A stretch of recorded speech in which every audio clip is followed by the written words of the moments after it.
दोस्तों, आज की इस वीडियो में हम डिस्कस करेंगे इंग्लिश पोएट विलियम ब्लेक की लिखी सॉन्ग्स ऑफ इनोसेंस।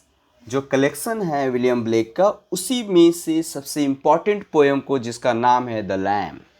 काफ़ी इम्पॉर्टेंट है क्योंकि आपके जो स्टेट पीजीटी का इंग्लिश एग्जाम्स होने वाली है, उसमें ये यहाँ से आपका ये टॉपिक आपका मेंशन किया गया है। इसको आज हम डिस्कस करेंगे एग्ज़ाम के पॉइंट ऑफ व्यू से, उन सारे क्वेश्चंस को टच करेंगे जो आपके एग्ज़ाम्स में पूछे जा रहे हैं, और इस पोएम को भी डिस्कस करेंगे। एक भी क्वेश्चन छूटनी नहीं चाहिए, हमारी ये प्रतिज्ञा है। और दोस्तों, आप परेशान ना होइए, मैं कोशिश कर रहा हूँ कि आपकी सिलेबस जल्द से जल्द मैं कंप्लीट करवा दूँ। इतनी जल्दी एग्ज़ाम्स हो गया है जिसके वजह से थोड़ा मुश्किल लग रहा है, लेकिन कोशिश करूँगा कि मैं आपकी कंप्लीट करवाऊँ। ठीक है, सिलेबस बहुत वास्ट है, लेकिन आई होप आप अपनी तैयारी जारी रखें। तैयारी कहीं से भी हो, कैसे भी हो, लेकिन आपकी तैयारी अच्छी होनी चाहिए। और मैं दुआ करूँगा ईश्वर से कि आप अब सक्सेस करें जो भी आप पाना चाहते हैं। दोस्तों, तो स्टार्ट करते हैं इस वीडियो को, और बने रहें मेरे साथ। अगर आप मेरे चैनल पर पहली बार हैं तो प्लीज़ सब्सक्राइब कर दीजिए, दोस्तों के साथ ज़्यादा से ज़्यादा शेयर कर दीजिए। स्टार्ट करते हैं दोस्तों इस वीडियो को। दोस्तों, सबसे पहले हम डिस्कस करेंगे पोएट के बारे में। जी हाँ, विलियम ब्लेक काफ़ी इम्पॉर्टेंट मतलब पोएट थे रोमांटिक एज का। रोमांटिक एज में उन सारे फेमस पोएट में से एक विलियम ब्लेक का भी नाम आता है। इनका जन्म लंदन में हुआ था दोस्तों 28 नवंबर 1757 को। इनकी डेथ 12 अगस्त 1827 को हुआ था, और इनकी डेथ 69 ईयर्स की एज में ही हो जाती है।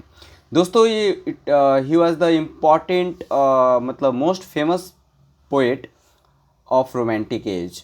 सॉन्ग्स ऑफ इनोसेंस जो कलेक्शन था विलियम ब्लेक का, जो songs of experience, songs of innocence, ये दोनों कलेक्शन है दोस्तों पोएम का, और वो विलियम ब्लेक का, उसी में ये द लैम्प को पब्लिश किया गया था दोस्तों।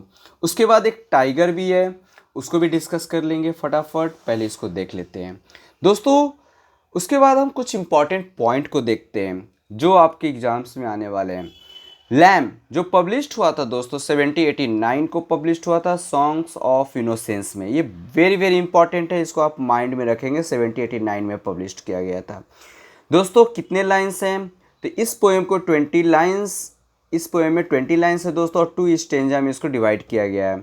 फर्स्ट स्टेंजा जो है दोस्तों 3 लाइन्स का, यानी इट मीन्स कि 5 राइमिंग कपलेट है उसमें।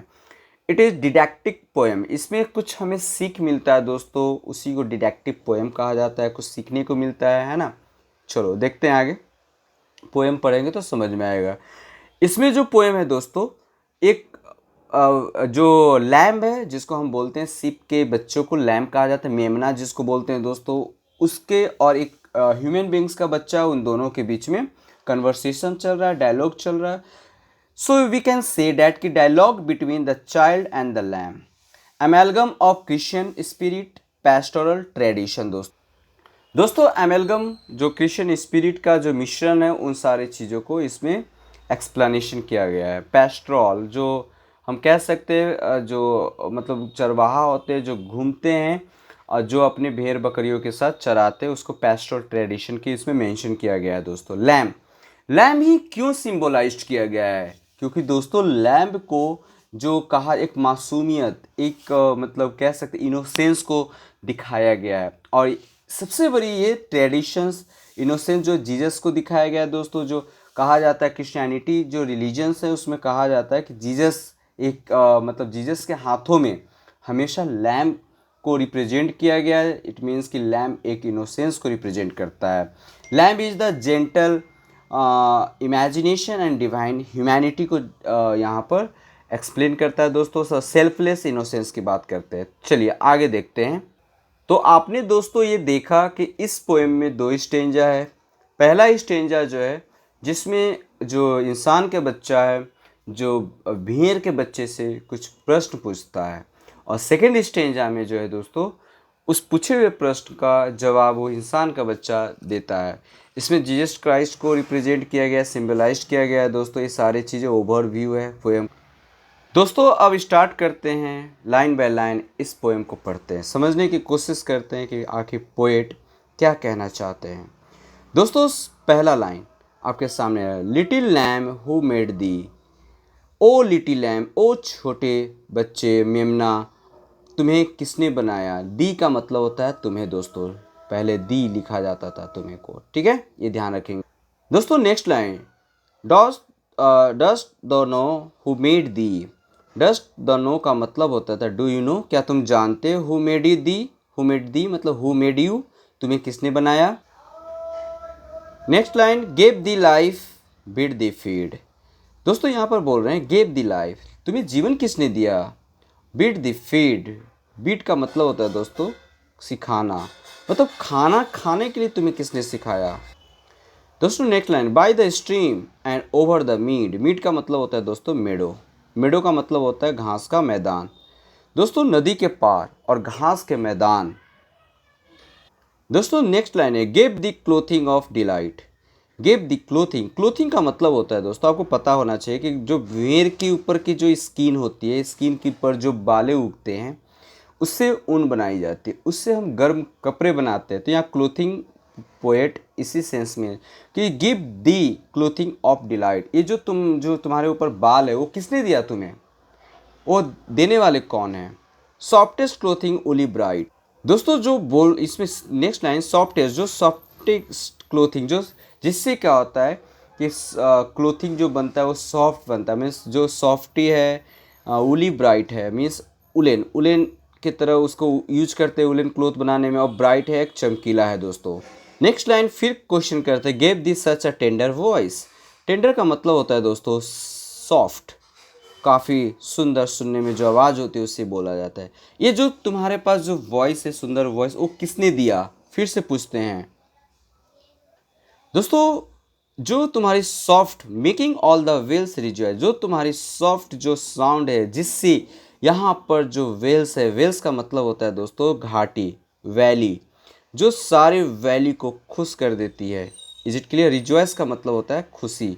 ओके, फिर से पोएट लाइन को रिपीट कर रहे हैं, little lamb who made thee, दोस्त दोनों who made thee. Little lamb, तुम्हें किसने बनाया। डू यू नो, क्या तुम जानते हो। हु मेड दी, तुम्हें किसने बनाया। इस सारी चीज़ों को यहाँ तक ये फर्स्ट स्टेंजा आ जाकर ख़त्म होता है दोस्तों। ओके, आप देख सकते हैं दीदी, feed mead, delight bright, voice rejoice. The rhyming scheme है दोस्तों, क्वेश्चंस में पूछा जाएगा, बी केयरफुल। ओके दोस्तों, नेक्स्ट स्टेंजा स्टार्ट होता है। अब इसमें रिप्लाई करते, जो जो बच्चा था वो पूछा क्वेश्चन लैम से, फिर पूछे हुए क्वेश्चन को रिप्लाई किया जाता है। Little lamb I tell thee, little lamb I tell thee, छोटे बच्चे, छोटे मेमने के बच्चे, मैं तुम्हें बताता हूँ। Little lamb I tell thee, मैं तुम्हें बताऊँगा। दोस्तों नेक्स्ट लाइन है, he is called by thy name और for he call himself a lamb. उसे भी तुम्हारे ही नाम से बुलाया जाता है, for he calls himself lamb, और अपने आप को भी वो लैम ही बुलाता है। जो दोस्तों यहाँ पर रिलीजियस क्रिश्चियनिटी, जीसस को एक सिंबॉलिक किया गया है, बताया जा रहा है, शुरू में मैंने आपको बताया था।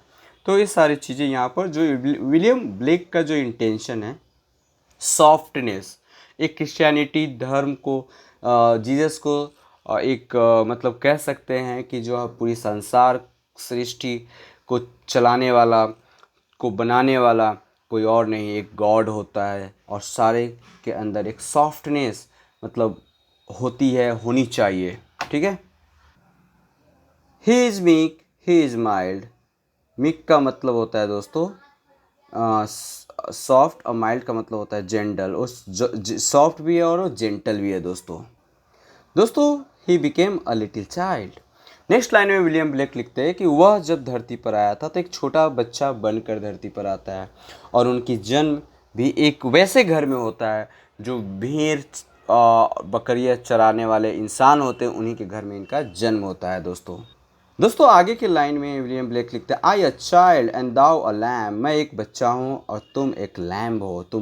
मैं भी एक इंसान का बच्चा हूँ और तुम एक लैम्ब हो, मीन्स तुम जो भेड़ के बच्चे हो।